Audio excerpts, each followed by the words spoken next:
પછી આમાં જેટલો પણ ફોટોગ્રાફ છે ને એ તાલુકા વિકાસ અધિકારીથી કરીને તાલુકા ટીડીઓ સાહેબથી કરીને કલેક્ટર સાહેબ સુધી જે પણ મારી નોંધ લીધી હોય એનો એક ફોટોગ્રાફ બનાવ્યો છે.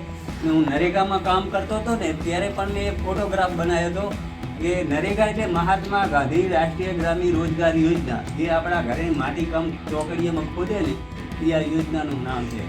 ધીરે ધીરે આગળ નીતાબેન અંબાણીનું નામ કોને સાંભળ્યું? એમને પણ મેં મુલાકાત કરી છે નીતાબેન અંબાણીની 2017માં, બરાબર. મારા ગામ આવ્યા હતા પૂરમાં, અને એમને મેં જે પણ પ્રવૃત્તિ કરી, જે વાદી લોકો હોય આપણે ઝુંપડપટ્ટીમાં, એમને પણ આપણે શું આપી શકીએ ને એમના બાળકો કેવી રીતે શિક્ષણ કરે, તો એના માટે થઈને પણ આપણે એમની પ્રવૃત્તિ લઈ અને આમાં લીધી છે.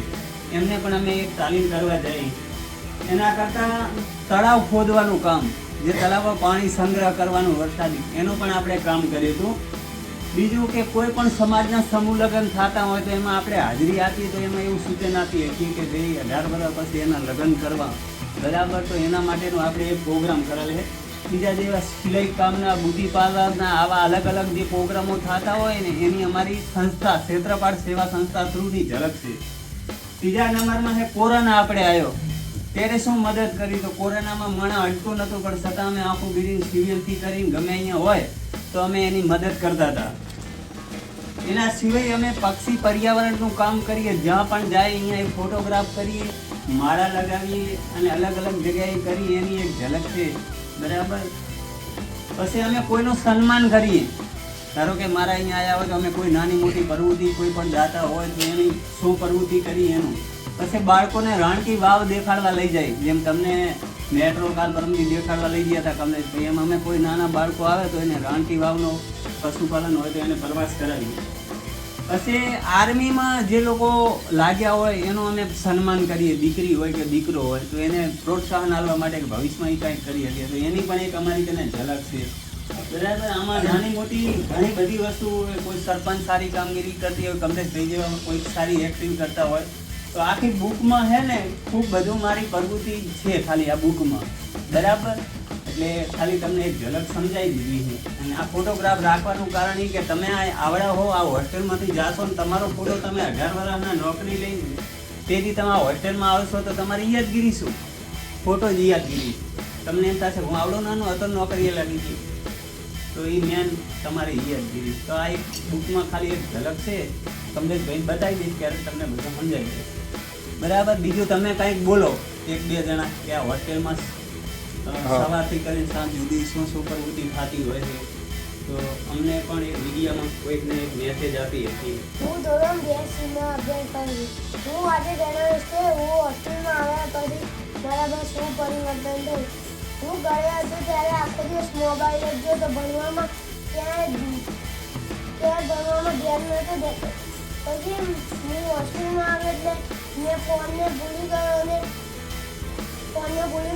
હું ભણવામાં ધ્યાન આપવા લાગ્યો અને મારા ટકાએ સારા થયા અને મહત્વમાં પાડો દસ્તક કમલેશનો મહત્વમાં પાડો બહુ છે.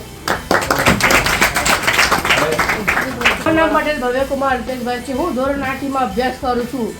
અમે સવારે વહેલા 6 વાગે ઉઠી જઈએ છીએ અને પછી ત્યારબાદ બ્રશ કરી નાહવા જઈએ છીએ. પછી અમે ત્યારબાદ ઉપર નાસ્તો કરવા જઈએ છીએ. નાસ્તો કરીને અમે બધા શાંતિથી વાંચવા બેસીએ છીએ અને ત્યારબાદ અમારું ટ્યુશન આવે છે. પછી અમે થોડી વાર એને જમવા જઈએ છીએ. 11 વાગે અમે જમવા જઈએ છીએ. ત્યારબાદ અમે 11:30 વાગે તૈયાર થઈને નિશાળે જઈએ છીએ.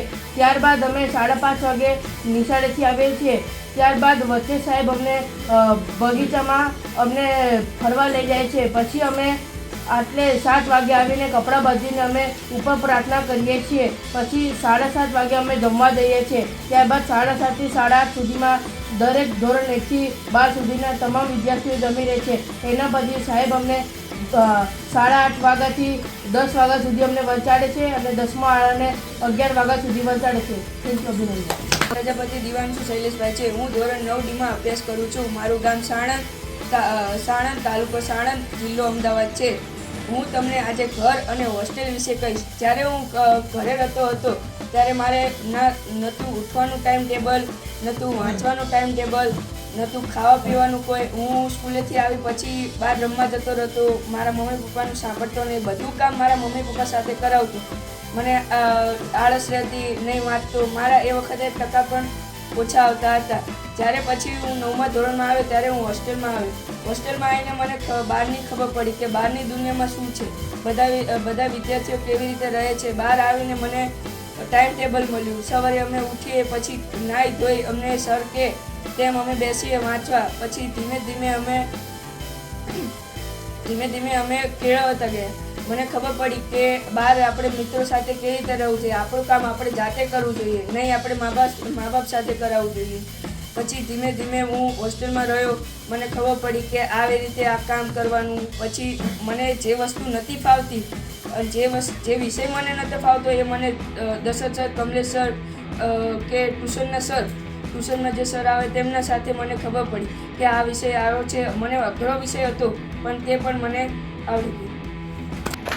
મારું નામ પારેખ પાછળ છે. હું ધોરણ 5Dમાં અભ્યાસ કરું છું. મારું ગામ ચંદ્રુમણા.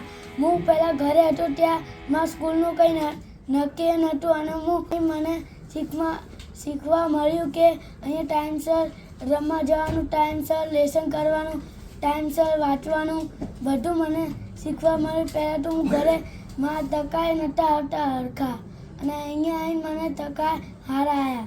અસ્તુ જૈન જય ભાઈ મેચિંગ કરવા છે. ઓ માં મારે કપડા મેચિંગ મજી કપડા મેચિંગ કરવા છે. મારે મિતુરી યાર મન મારે તો તેરી જી અધિકાર છે.